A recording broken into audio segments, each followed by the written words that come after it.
Welcome to FPK Diary from Poto Kochi Diary.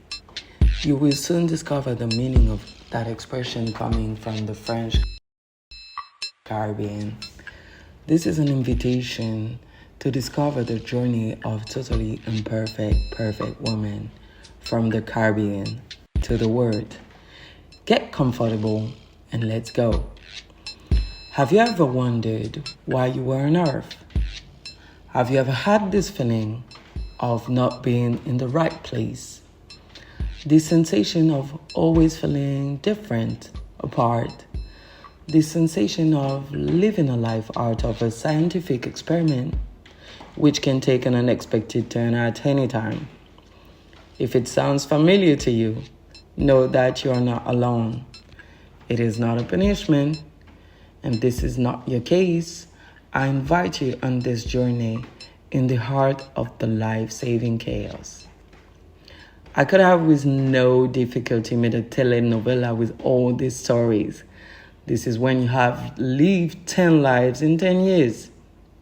When someone has a heavy life, it seems that they come to cleanse their past karma and free their lineage.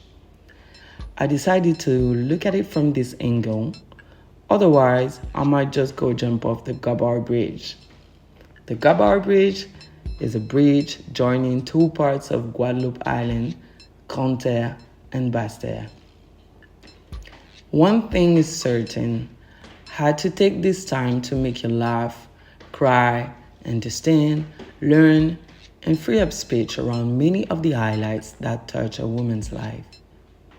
We all know the Poto woman, the strong, independent, combative, resourceful, and fiber woman. This construction of the West Indian imagination, which often prevents the men of our cultures from seizing their own strength. This woman is a myth, a fantasy, that she really exists. This label places such a weight on woman's back, a form of injunction to perfection, the superwoman always fighting. And yet, does she have the right to make mistakes?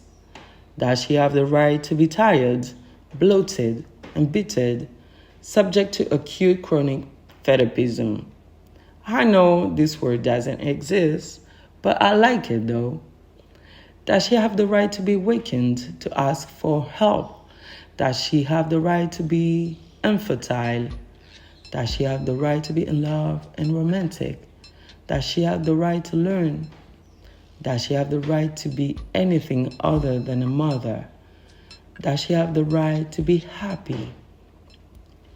Throughout this journey, I invite you to discover another type of woman, a woman who discovers herself, who makes mistakes, who gets lost, who reconnects with herself over time, who learns, who suffers, who grows, who heals and flourishes, who stays true to herself, who is a mother but not only, who is solidary but solitary, who cuts but also falters, a true, authentic, and atypical woman who liberates herself, an imperfect woman, the one who deconstructs the myths and breaks down the walls of survival mode, so faithful to her peace. I present to you the Poto Kochi woman, your new friend.